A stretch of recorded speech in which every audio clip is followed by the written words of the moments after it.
मेरी आहें क्यों भरते हो?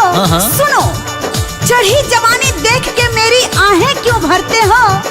और टीना हाथ नहीं आएगी, इशारे क्यों करते हो?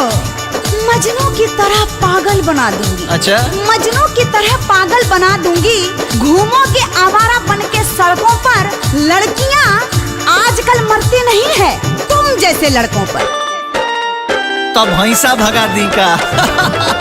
कली खिली है ताजा ताजा, बैठना बन के मारे। गोरे गोरे हुस्न पे मेरे डालना ऐसे डोरे। जरा ध्यान से सुनो। सुनाओ। मैं छक्के तेरे छुड़ा दूंगी ओ बिहार के छोरे। मैं छक्के तेरे छुड़ा दूंगी ओ बिहार के छोरे। ओ टीना, क्या है? मजनू वो बनते हैं कौन? जो एक ही कली पे मंडराते हैं। अच्छा, हम तो वो मर्द हैं जो हर कली को फूल बनाते हैं। अरे सुन रही हो ना? हाँ हाँ। तुम क्या पागल बनाओगी हमको ए हसीना?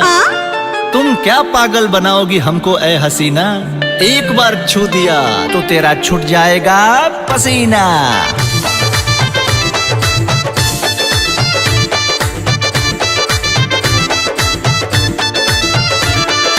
देहिया बागोराइल तोर जैसे चीनी के बोरी। गलिया गम के ऐसे जैसे दही के कटोरी। हम चटनी बना के चाट ले हपे बम्बैया छोरी। हम चटनी बना के चाट ले हपे बम्बैया छोरी।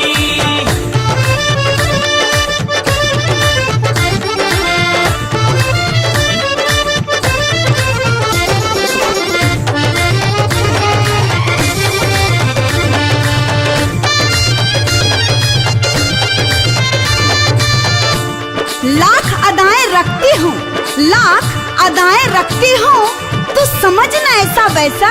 अरे समझना ऐसा वैसा। अरे टीना। हाँ हाँ सुना, सुनाओ। तू ऐसा काम करा क्या? कि दुनिया में नाम हो जाओ। अच्छा, थोड़ा तू सरका, हाँ थोड़ा हम सरकी। ओहो, आ दोनों जाने के काम हो जाओ। सबर से काम लो तो शायद करार आ जाए। ओहो, सबर से काम लो हाँ। तो शायद करार आ जाए। और इतना भी मत खाओ कि खट्टी डकार आ जाए। मैं कहती हूँ, अच्छा? मेरे चक्कर में मत पड़ना, क्योंकि मैं जिसे सूंघ लूं उसे बुखार आ जाए। अच्छा, तो क्या? अगर जिद पे आ जाई कौनो मन चला तब तो हर सारा घमंड तोड़ दी।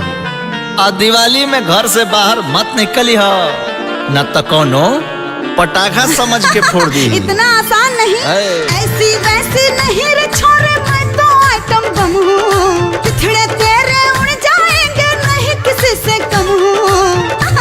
जरा संभल के ध्यान रखना, दौड़ा दूंगी तेरे पीछे हुस्न के लाखों घोड़े। दौड़ा दूंगी तेरे पीछे हुस्न के लाखों घोड़े। मैं छक्के तेरे छुड़ा दूंगी ओ बिहार के छोरे। मैं छक्के तेरे छुड़ा दूंगी ओ बिहार के छोरे। अरे तो देरी किस बात की है, आइए। छक्का एक कर छूटी एक बेर मिलके देखा अकेला। मिलके देखा अकेला, हाय हाय मिलके देखा अकेला। प्यार में पता चली मैडम के गुरु के चेला। अरे के गुरु के चेला। अच्छा, तो जनाब अकेले में मिलना चाहते हैं? हाँ हाँ बिल्कुल। अरे छोड़ो, जमाना जानता है कि तुम जमाने भर के लुच्चे हो। तेरी नजर में जमाना जानता है कि तुम जमाने भर के लुच्चे हो। ओहो, बिल्कुल नहीं। अरे तुमसे क्या मिलना अकेले में? क्यों? तुम अभी इस खेल में बहुत कच्चे हो। ध्यान से सुन रहे हो ना? बोलो ना। मेरे हुस्न की कीमत तुम क्या जानो? मेरे हुस्न की कीमत तुम क्या जानो? अभी अंडे से निकले हो, किसी मुर्गी के बच्चे हो। तू का जहाज में से निकल बड़ू, डर गई? चलो मान लिया। सुन, दीवाना दीवाना दीवाना दीवाना तेरा मर जाएगा। दीवाना दीवाना दीवाना दीवाना कुछ कर जाएगा। तोर हुस्न हो अच्छा चंदन लगावो, ओकरा ऊपर अगरबत्ती देखावो, ओकरा ऊपर हार डालो। तोर हुस्न हो ओकरा दो चाहे अचार डालो।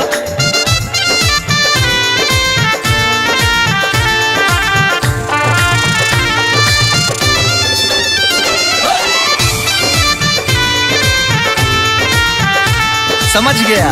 अरे ओ टीना, छूट रहा है तुम्हारा पसीना, पता चल गया तुमको मैं हूँ कितना कमीना। वो तो है। ए टीना, मुश्किल कर दूंगा अब तो तेरा जीना, बड़ा बन रही थी तुम हसीना। अरे ओ टीना, क्या है? अरे सुन टीना, अरे ओ टीना, लगता है गिर गया तुम्हारा डिस एंटीना।